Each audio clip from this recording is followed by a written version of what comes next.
LinkedIn is pretty amazing at helping you grow your small business. We cannot stop your new clients from emailing you at 3 a.m. We can help you sell, market, and hire in one place. We cannot help you be in 3 places at once. And while we can't help you organize your calendar, LinkedIn can help you land more clients so you have a calendar to organize. Grow your small business on LinkedIn. Learn more at linkedin.com/smallbusiness. This episode is brought to you by Redfin. You're listening to a podcast, which means you're probably multitasking. Maybe even scrolling home listings on Redfin, saving homes without expecting to get them. But Redfin isn't just built for endless browsing. It's built to help you find and own a home. With agents who close twice as many deals, when you find the one, you've got a real shot at getting it. Get started at redfin.com. Own the dream. This is an episode from the archives. I wanted to re-air it for those who are new subscribers to That's Total Mom Sense. And for those of you who have heard it before, I'm sure you'll glean new insights from our conversation. Listen in. I was like, okay, what can I do? And in particular, how can I spend my time? How can I engage in the time that I'm spending so that I can choose to be happier? And like, again, going back to the title, it's not like happy or unhappy. It is, what can we do to feel better in our lives and about our lives than we would have otherwise? And we do have agency, we do have choice. And that is what sort of propelled me on my research to figure out, how do we do happy? How do we choose happy? That's what I've been doing since. There is no hood like parenthood. Hi, I'm Kanika Chadda Gupta. I'm a former CNN journalist, mom of 3, including twins, and host of That's Total Mom Sense, the podcast. Now, if I had $1 every time I heard, gee, you have your hands full.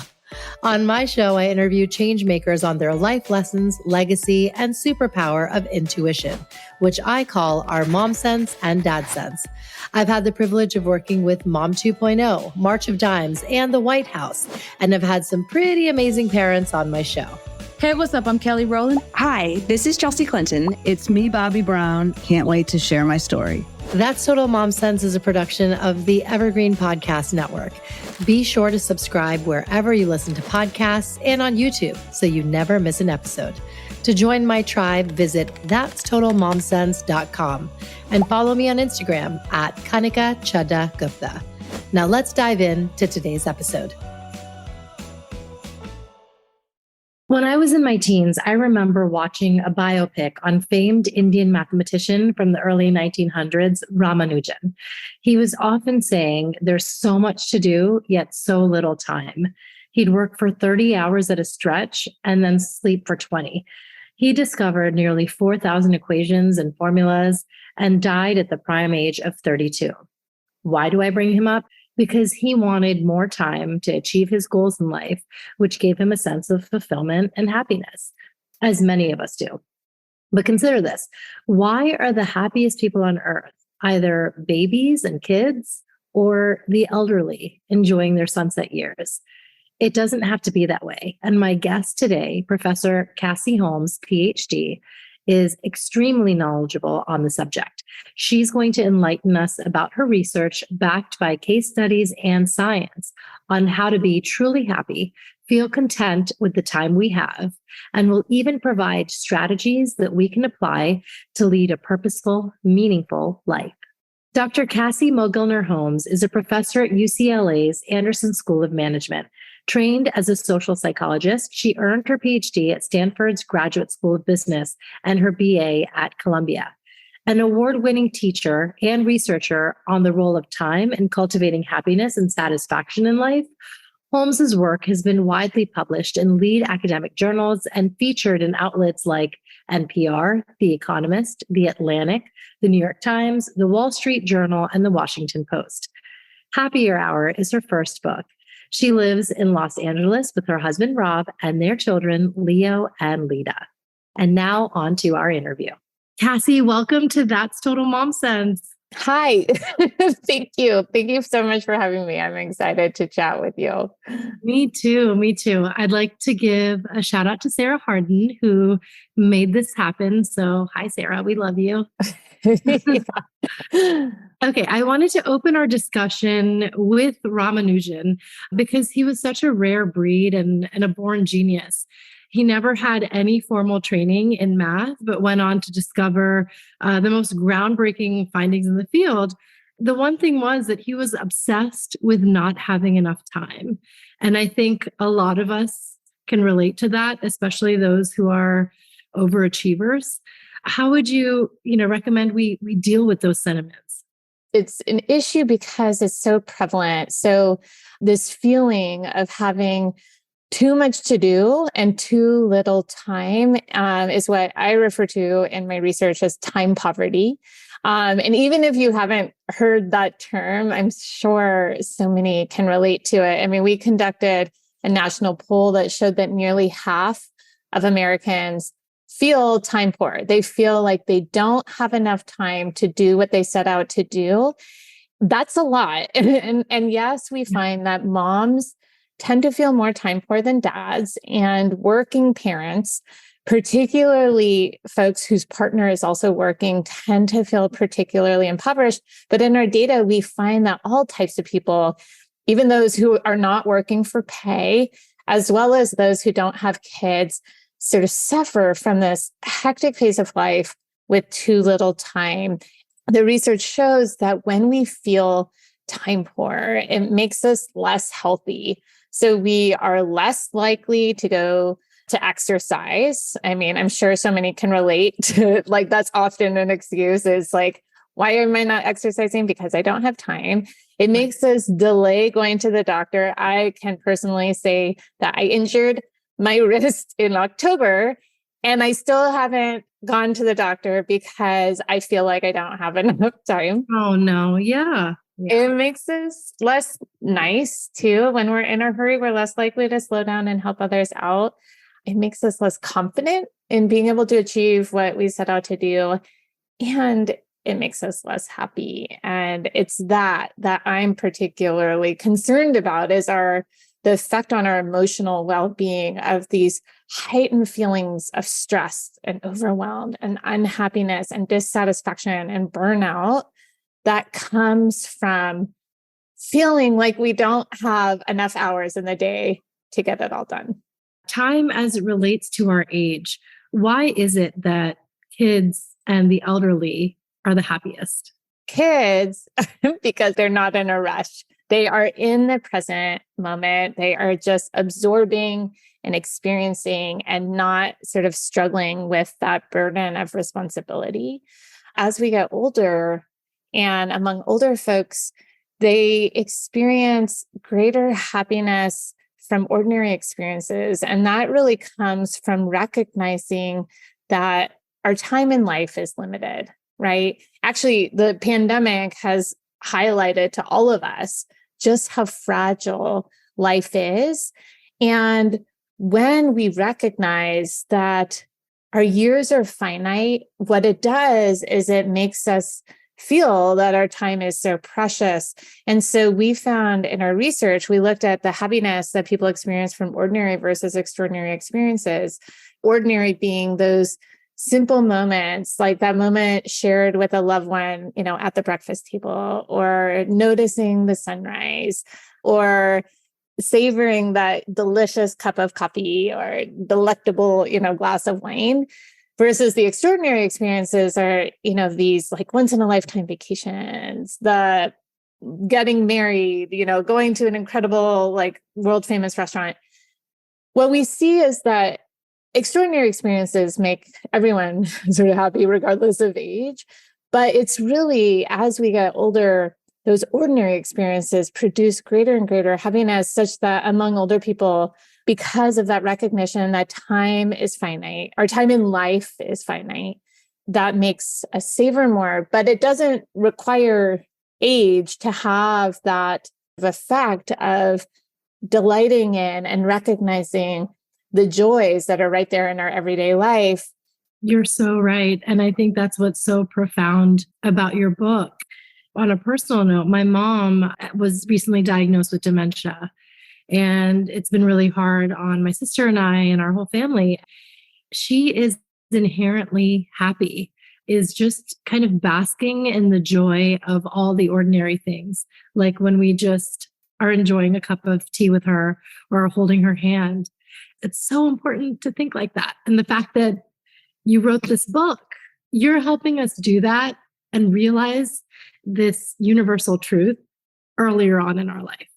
The purpose isn't to make people think about death. The purpose is to make people make the most of their lives and recognizing that we must, right? Because we don't want to end up with regrets. And I'm sure, with your mom, it's her joy that she's experiencing the moment of holding your hand, but you also recognizing that this is finite and your time with her, in fact, is. And so leading you to savor those moments, to make sure that you create those moments, despite the busyness of all of our days with the kids and the jobs and the everything else. It's so easy to be like, I'll do that later. I will go visit her later, and sort of pushing it off for those important things, making it happen now. So Happier Hour as a title is brilliant. Thank you. I'm super into all things self-help. And so I have other books that I'm sure, they definitely played into your research: Designing Your Life, Find Your Unicorn Space by Eve Brodsky. And I love that this is now also on my shelf. And what do you think, readers are going to glean from this book as it relates to others, and how they're all very connected, but distinct at the same time?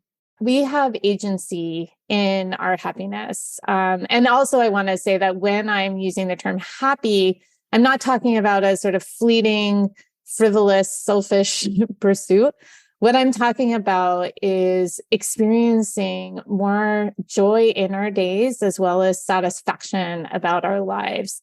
So it is experiencing a sense of positive emotion, as well as a sense of meaning about the days that we're spending and the lives that we're living. So happier is that we have agency, we have control, we have choice in making ourselves happier. And my take on it, and this answers your question of how my book sort of fits into this genre and contributes, is that it is about time. It is about how we spend the hours of our days, how not only the activities that we are spending on, but also how, when we are spending them, we engage to make those hours happier than they would be otherwise. And notably, those hours sum up to our days and then our years and our life overall. So really, the goal is figuring out what little choices we can make today to make it so that at the end of the week, we look back and feel a sense of fulfillment. At the end of our lives, we look back and feel satisfaction and not feel regret. And now, if you could kind of take it back and regale us with maybe some of the life lessons you learned that have shaped, what you're doing today, and how you've done so much research around happiness and time and leading a meaningful life. For me, a very shitty thing happened where 2 weeks before my wedding, to whom I thought was the love of my life, and this wedding that I had spent a year planning, and everyone was flying in from around the country, and my fiance freaked out and he called me. Literally, my car was packed with wedding dress, with my honeymoon clothes, because I was going down to San Diego, where I'm from, 2 weeks early to get the sort of wedding preparations finalized and get ready. And I'm pulling out, and he called and he's like, Cassie, I'm not ready. Like, I can't get married. And I was like, the heck, dude? I mean, like, I'm understating my reaction. So at that moment, sort of my sunny existence shattered, like my sort of future that I had so so perfectly planned out, as well as my emotions, this person that I was in love with and wanting to spend the rest of my life with. And also this wedding that I had to sort of deconstruct in 2 weeks and let everyone know not to show up.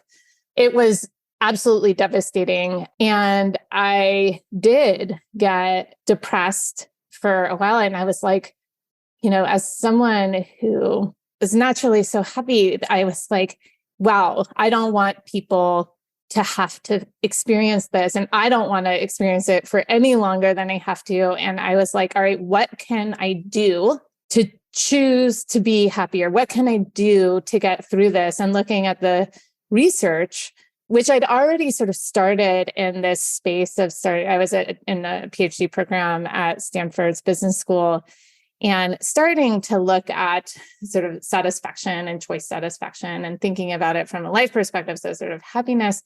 And I was like, this is a call. Like, I need to figure out how can people choose to be happier so that you're not just relying on your natural disposition and personality, that when you're subject to circumstances that are not positive, can we make a choice to be happier? And in fact, we can. And looking across the literature and data, the effects, yes, natural disposition has a big effect. Circumstances have an effect, but a significantly smaller one than we predict. But the thing that has a bigger effect than we predict is what we choose to do and think about in our day-to-day has a significant effect on how we feel in our days and how satisfied we feel about our lives. And so I was like, okay, what can I do? And in particular, how can I spend my time?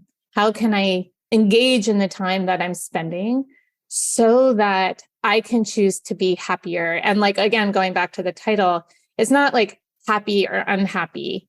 It is, what can we do to feel better in our lives and about our lives than we would have otherwise? And we do have agency, we do have choice. And that is what sort of propelled me on my research to figure out, how do we do happy? How do we choose happy? That's what I've been doing since.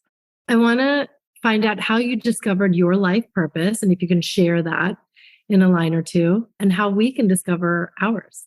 So this is really important because, as we're thinking about how we spend our time, we want to make sure that we're investing ourselves and our hours in ways that help us achieve our purpose, that are in line with those higher order goals. I share an exercise in the book, the 5 Whys exercise, to help folks identify their purpose, because it sounds really lofty and hard. And it's basically answering, why do you do what you do? And then for your answer to that, why is that important? And then your answer to that, why is that important? You ask yourself 5 layers of why. And what that does is it uncovers what truly motivates you. Like, what is that goal that you ultimately have? What impact you want to have? Like, what actually matters? That is so helpful because it's really clarifying of what to say yes to, and more importantly, what to say no to, because there are endless incoming requests and opportunities. And we only have, a finite number of hours in our days and amount of energy that we have available.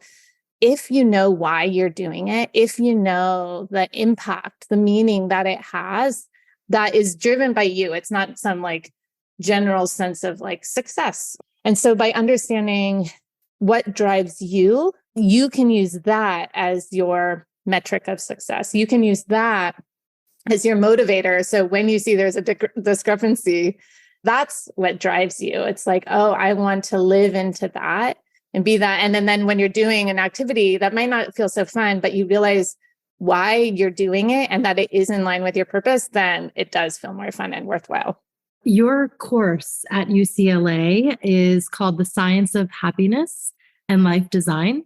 And your students are just so enthusiastic about all that they've learned. I mean, it's derived from Laurie Santos's Psychology and the Good Life at Yale, and Bill Burnett and Dave Evans designing your life course at Stanford. And it's something that's so unique and has all these tangible takeaways and allows them to reframe how they're hardwired. So what are some of the takeaways that your students have mentioned have changed their lives? And the book very much was motivated and sort of captures the important takeaways of the course. And in the book, I give exercises, which are basically the assignments I give my students so that readers can apply and experience the benefits of these insights. Now, I will say that I include all of them because different exercises, different insights resonate differently across people. Part of it is about spending time on activities that matter, on those things that are worthwhile, that actually make you feel satisfied. But oftentimes the question is like, well, I don't know what those are. And so what I encourage folks to do is track their time. So in the research, time tracking is like we look over the course of people's days, what they're doing as well as how they're feeling. So we can look on average, what are those activities that tend to be associated with the most positive emotion? What are those activities that tend to be associated with the most negative emotion? But that's based off of averages. So what I encourage folks to do, and I have this assignment in the course as well as instructions in the book, is to, over the course of a week, track your time, writing down for each half hour, what are you doing? As well as rating on a 10-point scale, how do you feel coming out of it?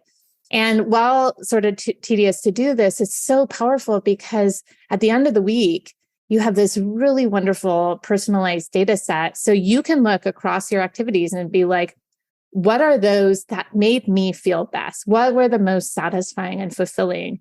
Also, what are some common dimensions of those activities? So you can really identify sources of satisfaction and fulfillment for you. You can also see just how much time you're spending on your activities. And so oftentimes my students will be like, holy moly, I had no idea that I spent that much time on social media. You think it's like 5 minutes here, and those 5 minutes inevitably are like a half hour and then turn into an hour. And then those hours add up.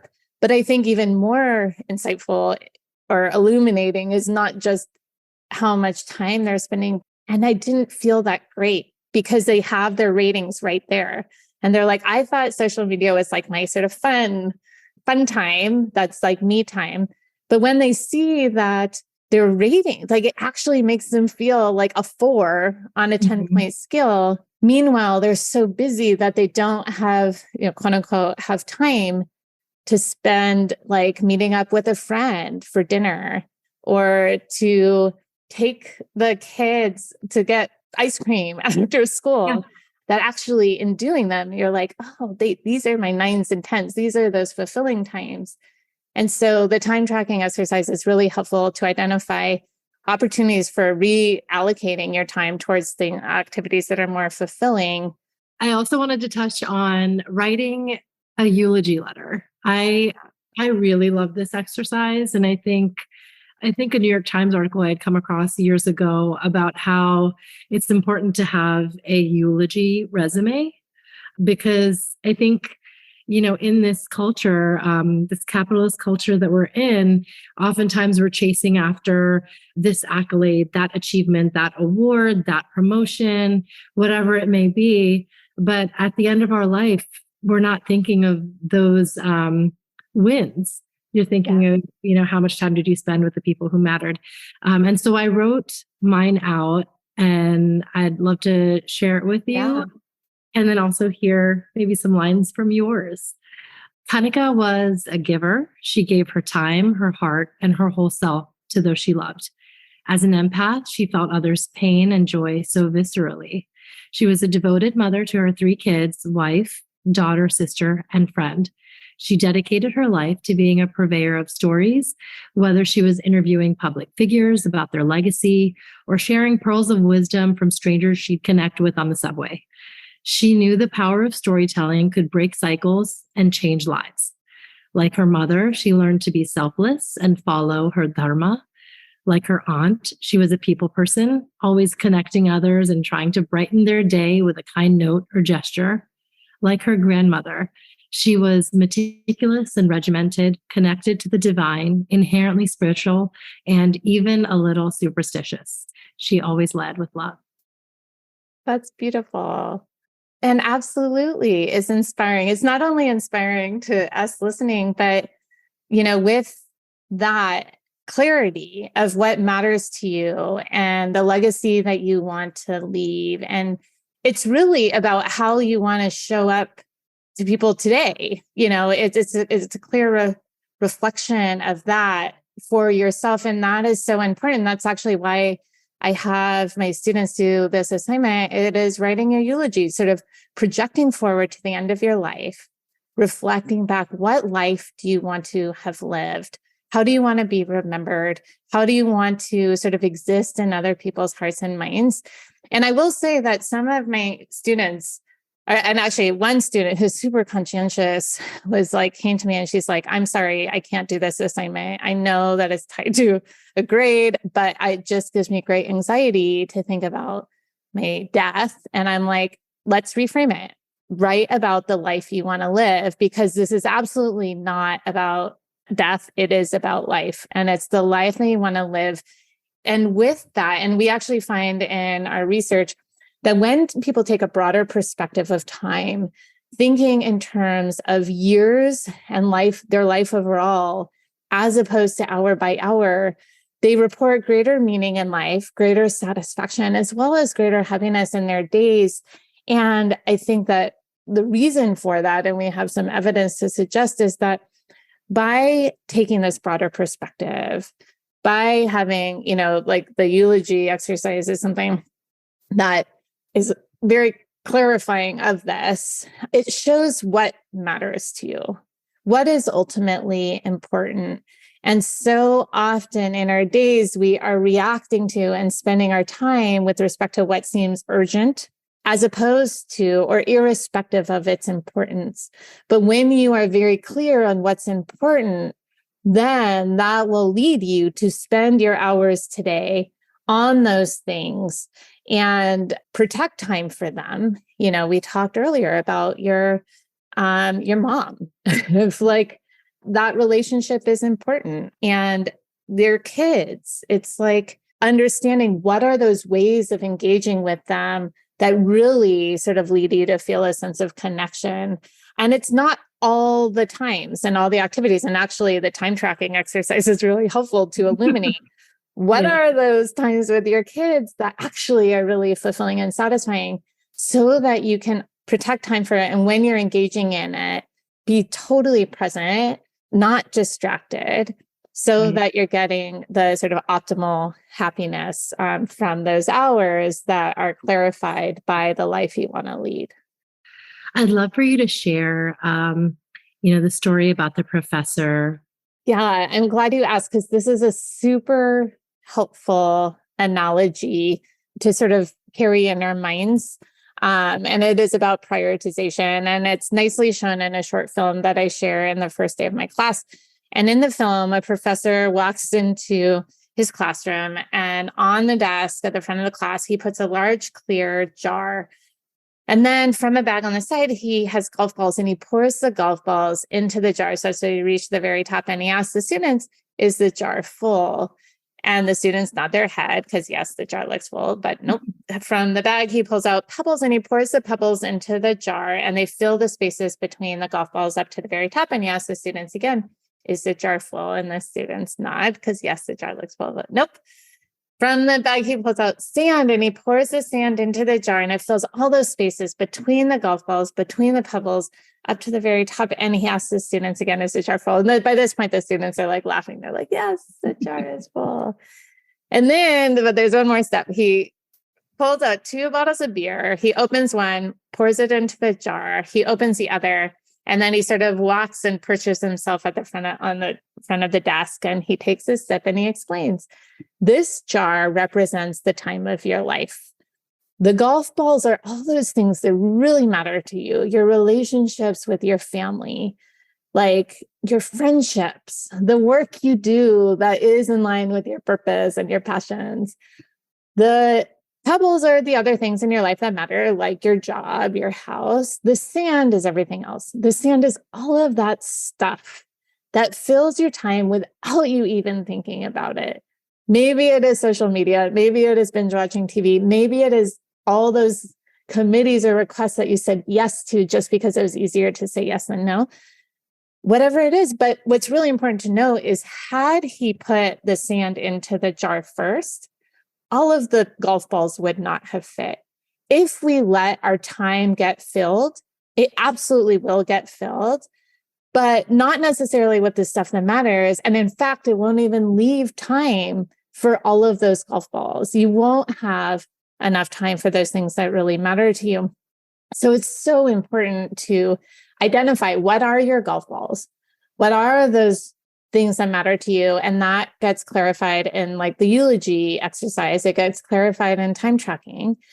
Put those into your schedule first. Like protect time, like in your calendar for these things, because sand will fill the rest. Absolutely, it will. But at least at the end of the week, you'll be able to look back, even if busy, you'll be able to look back and feel fulfilled and satisfied because you have invested in what matters, in those relationships, in that work that you ultimately care about. And then one of the students was like, well, professor, what's the deal with the beer? And he's like, I'm so glad you asked. That goes to show that no matter how busy you feel, how full your time and schedule seems, you always have time for a drink with a friend. Oh, I think is also an important lesson that there are these things that matter that we do ultimately have time for and we need to make the time for. tell us a little bit about your motherhood journey. I mean, I am so in love with my two kids, Lita, who is now 7, and Leo, who is 10. But the journey is a tough one. And particularly because of what we've talked about already of like the role of time poverty. Like I had Leo when I was still an assistant professor, so working really hard to get tenure. And I actually opened the book sharing this experience where I was still on the faculty at Wharton, an assistant professor. I had traveled up to give a talk in New York, and it was just such a crazy, harried day. And I was like, I don't know if I can do this, between wanting to be connected and a good parent, and then the work and partner and friends and all that sort of stuff. It's like, I don't think I can do this. And I considered quitting. And so I didn't quit. Instead, I redirected my research to figure out how do we invest our hours so that we do feel satisfaction, so that we're not rushing through these moments with these people that we love. And I am so grateful that I didn't quit and I stuck with it. And it wasn't at the cost of my relationships with my family, because I'm very purposeful. And I share in the book some ways that I spend, like my weekly coffee date with Lita is this routine that we turned into a ritual. And it's so special. It's each week. We protect this time, and we have our coffee date playlist, and we, order the same thing. And it is time where it's just the two of us to sort of soak each other up and be together. And while I can't be in the carpool pickup line at 3 any day because of my work, I'm absolutely connected, and we have this wonderful relationship. And I would actually say one of my proudest moments in this whole book experience was when the box of the actual books arrived, and I went and to give Lita a kiss goodnight after she was asleep. And I saw that she had the book on the pillow next to her.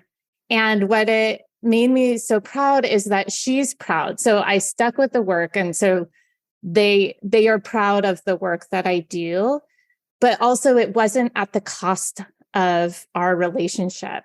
And so that is something that I am so proud of, that we can, if we are intentional, if we are thoughtful, if we prioritize the golf balls, including the work that's important to us, and we protect ourselves from the sand. There's absolutely, things that I am not doing and failing at.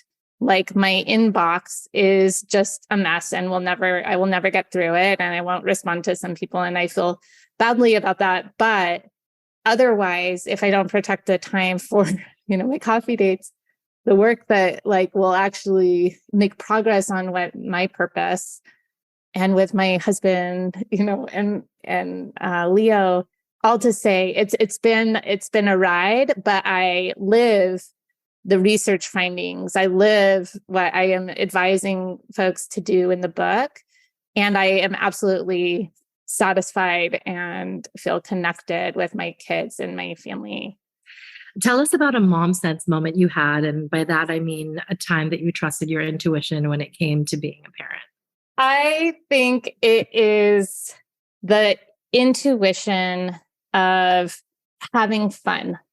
And that's actually, it's like going back to my childhood and my sort of joy, and that it's okay. It's sort of giving myself the permission to be silly with the kids. That's sort of following myself and my gut as when I'm with the kids, as opposed to like this sort of general notion of what I should be doing. I love that. I think that's so important. And where can my listeners find you and your first book? My website, CassieMHolmes.com. I am on LinkedIn, but I'm not really on social media otherwise, because I have identified through my time tracking that social media is not a source of happiness for me. But on my website, and honestly, I am excited about the book because it really sort of pulls so much of these learnings together so that folks can dig in and apply it and hopefully feel happier in their hours and more satisfied in their lives. Thank you, Cassie. Thanks for enlightening us with your story, with your strategies and philosophy. I'm sure all parents who are listening are just breathing a sigh of relief because you've now made us time rich and giving agency to us over our happiness and leading a meaningful life. Thanks so much for having me. This was super fun. I hope you enjoyed my conversation with Dr. Cassie Holmes. Definitely go check out her book, Happier Hour. It's available on all booksellers and on audiobook. I feel like it was really life-changing for me because I did do the time tracking and eulogy letter and practice her 5 senses exercise with my kids all the time. Thanks for listening to this episode of That's Total Mom Sense. You can listen to the audio version wherever you get your podcasts. Just search for That's Total Mom Sense. You can learn more about my guests by logging on to www.thatstotalmomsense.com. Be sure to follow me on Instagram, where I'm most active on social media. My handle is @Kanika And if you have ideas for show topics or guests you can't wait to have on the show, write to me at thatstotalmomsense@gmail.com. And lastly, please rate, review, and subscribe to That's Total Mom Sense if you haven't already. Thanks for being in my tribe.